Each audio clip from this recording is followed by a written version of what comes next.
चलो सबसे पहले हमने देखा कि अभी हमने पैरेलल सीरीज कॉम्बिनेशन के कुछ प्रॉब्लम्स देखे और पैरेलल कॉम्बिनेशन के प्रॉब्लम्स देखे। तो अब हम देखने वाले हैं कुछ स्पेशल मिक्स कॉम्बिनेशन के क्वेश्चन। तो मिक्स कॉम्बिनेशन के क्वेश्चन किस तरह से होते हैं और किस तरह से इसे सॉल्व करना होता है, तो चलिए देख लेते हैं क्या है मिक्स कॉम्बिनेशन।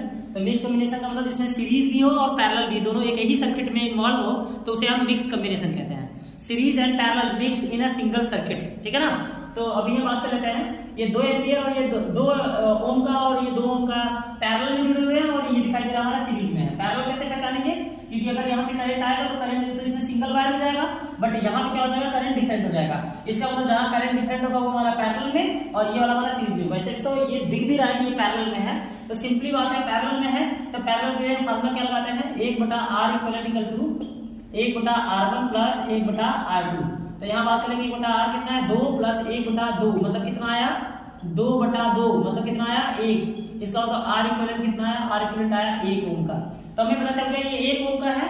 तो हमें देख लेते हैं, ये सर्किट में ये पहले से 1 ओम था, इसको सॉल्व करने के बाद में भी कितना आया, 1 ओम आया। अब ये किसमें दिखाई दे रहा है, तो अब ये पैरेलल कॉम्बिनेशन में है। तो पैरेलल कॉम्बिनेशन में R इक्विवेलेंट क्या हो जाएगा, सीधा सा बात 1 कितना 2। तो इस सर्किट का पूरा जो आंसर आएगा R इक्विवेलेंट आएगा, तुल्य प्रतिरोध जो आएगा वो कितना आएगा, 2 ओम का आएगा।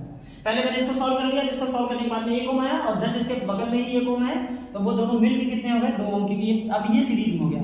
तो पैरेलल वाला सॉल्व होकर के सीरीज में हो जाता है। पैरेलल सर्किट जब भी सॉल्व होता है तो वो किस में हो जाता है, सीरीज में हो जाता है। तो चलिए देखते हैं पैरेलल सर्किट को सीरीज में करते हैं। तो देखिए 2 ओम और 2 ओम का रेजिस्टेंस जुड़ा हुआ है, तो ये 2 ओम का 2 ओम का क्या होगा, 1/2 प्लस 1/2 मतलब 1/R इक्वल टू कितना आ जाएगा, इसका कितना आ जाएगा, देखिए यहाँ पे 1/R equivalent equal to 1/2 plus 1/2 मतलब 2/2 कितना आ जाएगा, R इक्विवेलेंट 1 ओम का, कितना 1 ओम का। तो ये देखो इसका कितना आ गया, 1 ओम, मतलब ये जो सर्किट बना वो कितने का बना, 1 ओम का। बगल वाले को सॉल्व करते हैं, ये 1/4 कितना आ जाएगा, 1/4 प्लस 1/4, क्यों 1/4, क्योंकि 1/R1 भी 1/R1 प्लस 1/R2 दोनों, R1 भी 4 ओम का है, R2 भी 4 ओम का है, इसलिए सीधा हम इसको लिख रहे होंगे।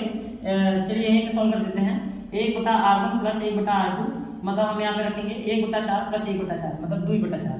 तो कितना हो जाएगा ये 2/4 और 2/4 को जब हम सॉल्व करेंगे पलटेंगे।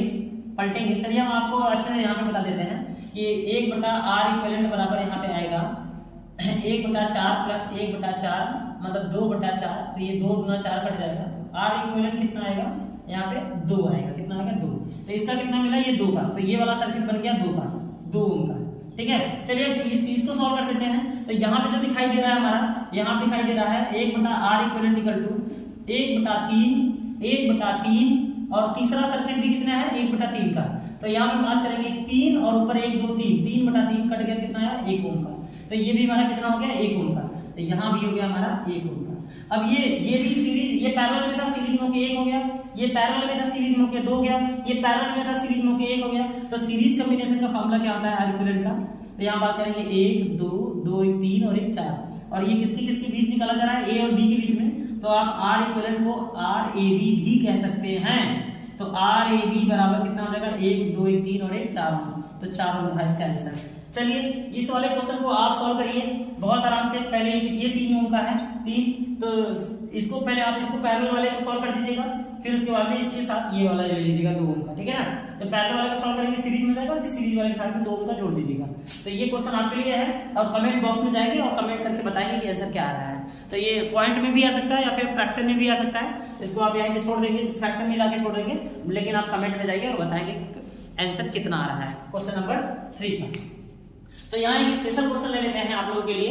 ये मिक्स कॉम्बिनेशन का एक बहुत प्यारा सा क्वेश्चन है। यहाँ पे ये देखने से क्या लग रहा है, ये देखने से आपको सीरीज लग रहा है।